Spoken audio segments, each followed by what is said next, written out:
اخیر میں فرماتے ہیں فقیر بیمار ہے، بخار زدہ ہے، علالت میں ہے اور سفر کے حالت میں ہے، ساتھ اپنی کتابیں نہیں رکھتا، میری بساط کے مطابق جو کچھ ذہن میں حاضر ہوا وہ پیش کر دیا، باقی سب اللہ رب العزت جس سے چاہے دین کا کام لے۔ عزیزان گرامی،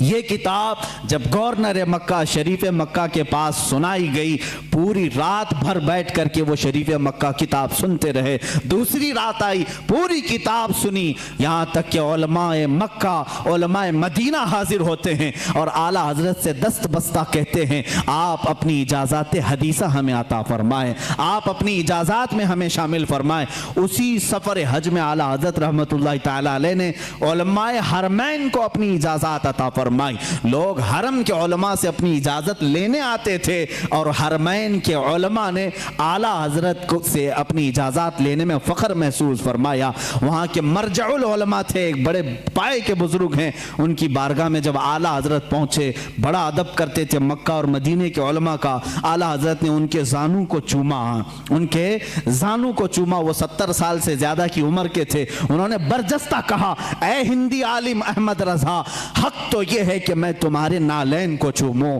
حق تو یہ ہے کہ میں تمہارے قدموں کو چوموں۔ اعلیٰ حضرت رضی اللہ تعالیٰ عنہ کو یہ جو مقام دیا علماء حرمین نے، صرف اس لیے کہ جب اس نوجوان عالم دین نے میرے مصطفیٰ کی شان میں اگر کسی نے غیب کے علم پر سوال کیا تو قلم سے ایسا جہاد کیا ہے، دانت کھٹے ہی نہیں ٹکڑے ٹکڑے کر کے رکھ دیے۔ اعلیٰ حضرت رضی اللہ تعالیٰ عنہ کا یہ کمال تھا، جس علم میں آپ نے قلم اٹھایا اس کا حق ادا کیا ہے۔ اور یہ الدولت المکیہ بالمادۃ الغیبیہ میں سمجھتا ہوں اعلیٰ حضرت کی کرامتوں میں سے کرامت ہے۔ پڑھے لکھے لوگ سمجھیں گے، جاہل تو بھوکتے رہیں گے، ان کو کیا فرق پڑتا ہے، کتاب کا نام بھی پڑھنا نہیں آتا تو کتاب والے کو کیا سمجھیں گے۔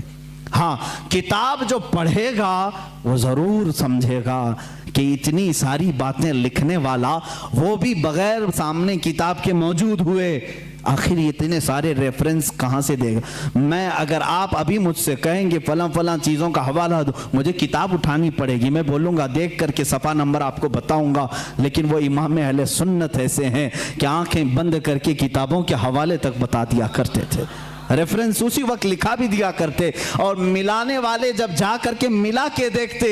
ایک سطر کا بھی فرق نہیں آتا تھا، ایک صفحے کا بھی فرق نہیں آتا تھا۔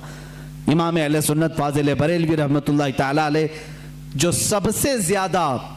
ان کی کتابیں ہیں وہ رد پر ہیں، اس کی وجہ بھی ہے کیونکہ وہ مجدد اس زمانے کے تھے۔